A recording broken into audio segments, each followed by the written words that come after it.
Hello again. Planning to get married? Or maybe you're already married. Or maybe you're in a committed relationship and you want to live together. Then here are 5 key topics that in my opinion that you would need to have conversation about with your partner. And these can have a direct impact on your relationship. So what do you generally talk about with your partner? Do you talk about what you both like or dislike? Do you talk about movies or other regular stuff? Well, those are good too, but it is also very important to have conversations on these following topics that I'm going to talk about. And if you have not done it already, then it's important to have these conversations and be on the same page as much as possible. And there is no one right way of doing things in these areas. And both of you can find ways that can actually work for the both of you. I am Kala Balasubramanian, and as a relationship counselor, I usually facilitate discussions between the couple as part of either premarital counseling or couple counseling on these specific topics. And these, in my opinion, are very important for a stable relationship. And of course, as per the couple's needs per se. When both of you are not on the same page, or if you are not able to kind of agree on your differences, then these can create significant challenges downstream in your relationship. So let's find out what these topics are, shall we? Number 1, talk about finances. For most couples, talking about money or finances is something which they find very sticky or tricky or very difficult to talk about. But this is a very significant topic where there could be many differences which can come about and it can rock your relationship. You can talk about basics, starting from how much do you each of you earn, and what if one partner is not planning to earn, would that be all right? And how would you spend on household expenditure? What expenses are considered extravagant and what are considered essential? Do either of you have any debt? And what are your monthly average expenses till now? Or what is your attitude towards spending, and what is your thought process about savings? How will investments be done, etc.? It is very important that you talk about these topics and be on the same page. And if there are differences, see how you can sort out the differences between the two of you at the earliest possible. Number 2, talk about, share about, and discuss about your core values. It is important for couples to have some shared core values between them. If your values are completely different from each other, and if you are unable to reconcile, then it may feel like living with someone that you just can't relate to. So what do you consider as your core value? Which one of them are non-negotiable, or what is negotiable over here?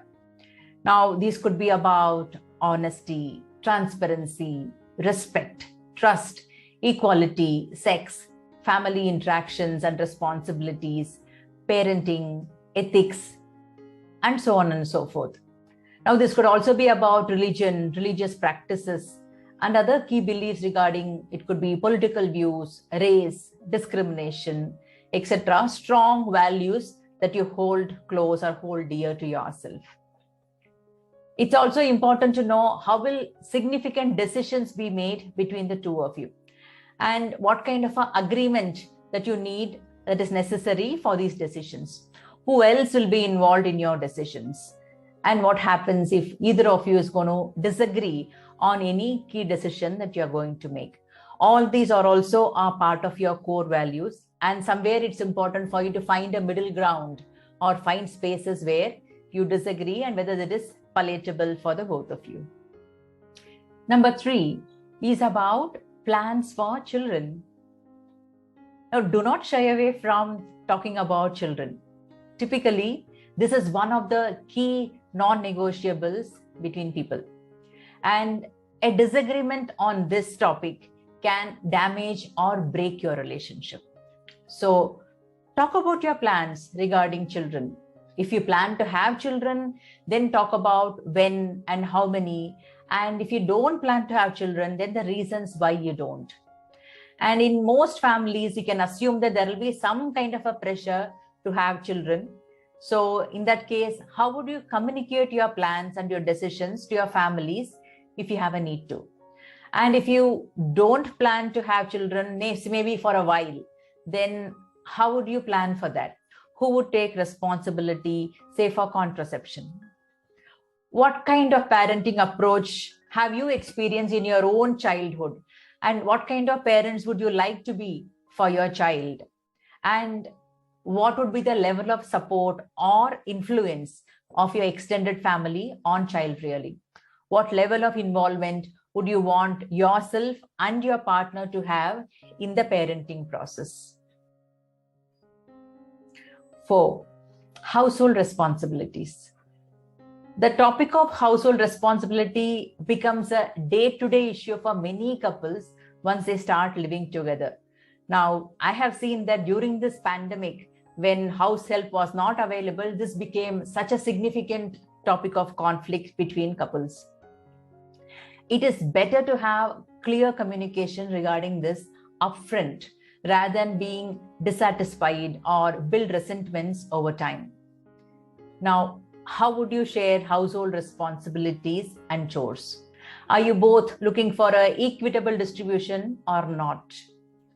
How were typically things done in your own family of origin in your childhood?